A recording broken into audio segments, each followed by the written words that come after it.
Nemo was a little clownfish who lived a quiet life with his dad, Marlin, on the Great Barrier Reef. Nemo longed for adventure, but Marlin worried about the dangers of the ocean. He barely let Nemo out of his sight.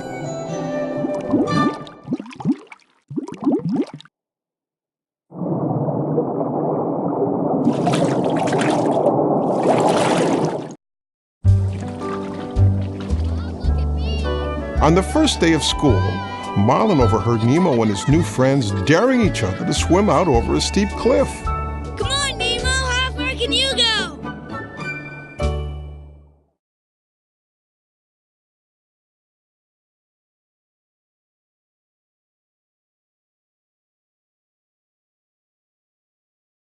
The drop-off.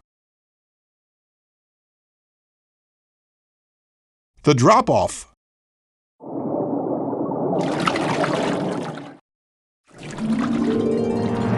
Marlin panicked. Nemo! You know you can't swim well.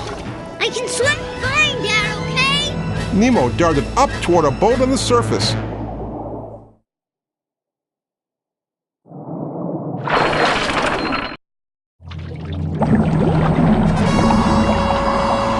As Nemo swam, a diver appeared behind him.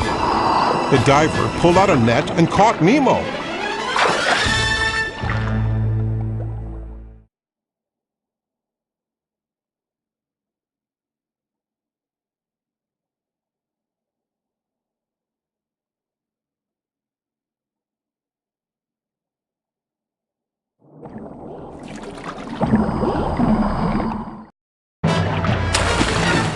Then he returned to his boat and sped off, accidentally knocking one of his masks overboard. Marlin chased after the boat, but it was too fast. Has anybody seen a boat? Please!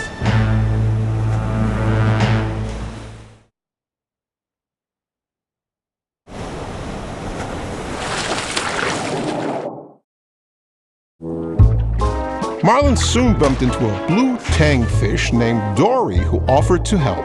Hey, I've seen a boat. Yeah, but this way. Follow me. When Marlin followed, Dory whirled around.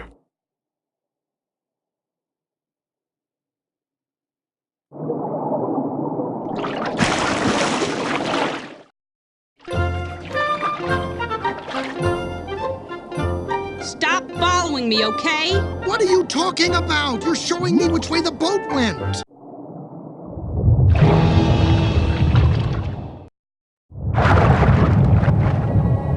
Figuring Dory couldn't help him, Marlin turned to leave and found himself face to face with a shark.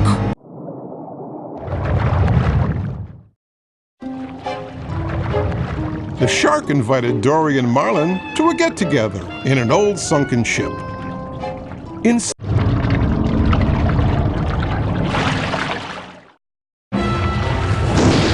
Marlin and Dory quickly left the party carrying the mask.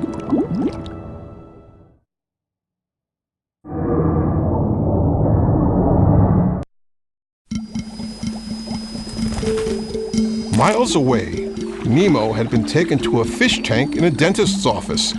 A goofy gang of tropical fish lived there. The fish and their friend Nigel, a pelican, passed the time by watching the dentist work.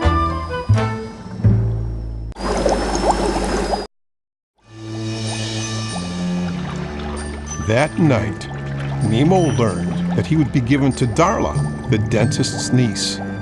The tank gang warned him that Darla's fish never lived for very long. Their leader, Gil, took charge. We're gonna help him escape.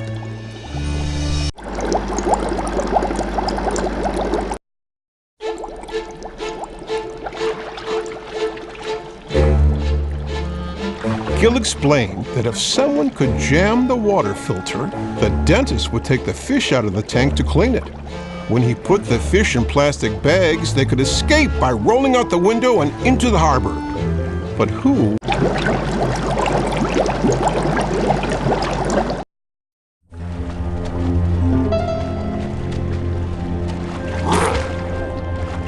Deep in the ocean, Dory and Marlin were in a dark canyon. Marlin struggled to hold on to the lighted antenna of a dangerous angler. Marlin and Dory headed for Sydney. Suddenly, Dory bumped into a teeny tiny jellyfish. I shall call him Squishy and he shall be mine. But Squishy wasn't alone.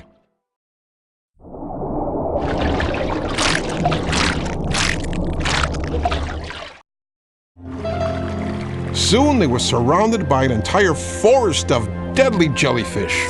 The jellyfish stung Dory and Marlin too, making them feel weak and tired. As the ocean faded around him, the last thing Marlin saw was the shadow of a giant sea turtle.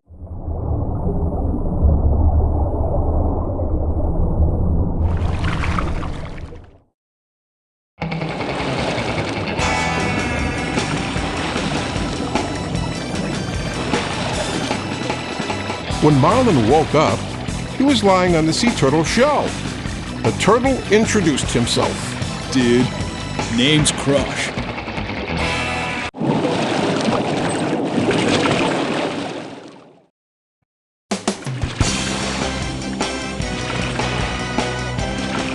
Marlin told Crush and his son Squirt the story of the search for Nemo. Squirt told the story to a lobster, the lobster told a dolphin, and soon the news spread all the way to Sydney, where Nigel the pelican heard it.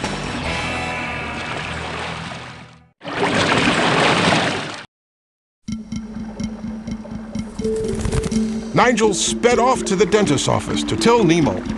Your dad's been fighting the entire ocean looking for you, and the word is he's headed this way right now to Sydney. Really? Nemo realized that if he was ever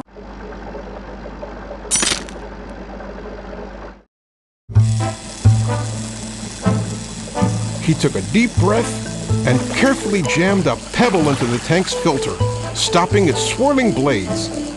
Soon the tank would be so dirty, the dentist would have to clean it.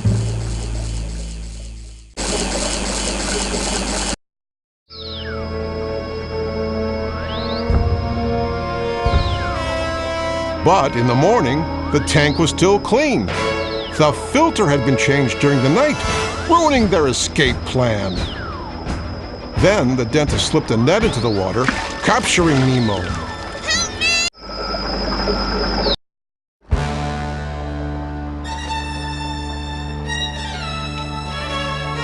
The dentist started to hand Darla the bag, but then he saw Nemo inside, belly up. Nemo winked at his friends. He was only pretending to be dead. The gang cheered. He's gonna get flushed down the toilet. He's gonna get out of here.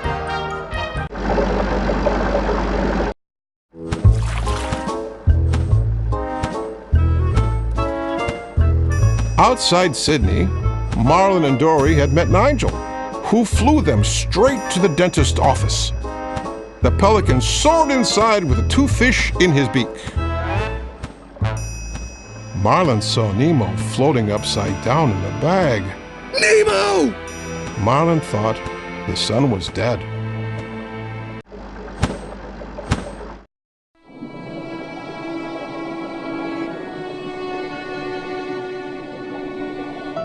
Nigel returned to the harbor. He dropped Marlin and Dory into the water. Marlin swam out to sea, leaving Dory. We were too late. I'm going home now.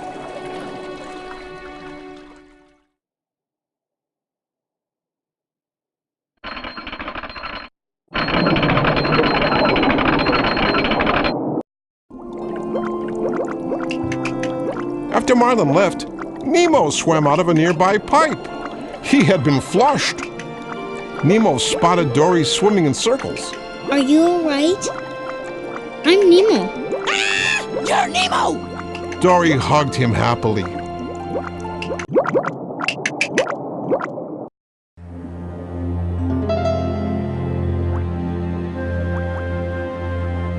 Nemo and Dory searched for Marlin, spotting him in the nearby fishing grounds.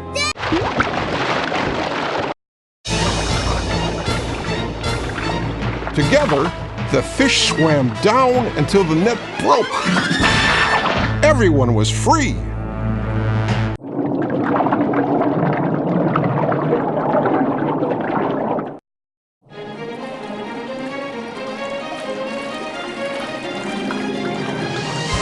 Several weeks later, Nemo was back home and ready for school. This time, Marlin was ready too. He knew that his son could take care of himself. Nemo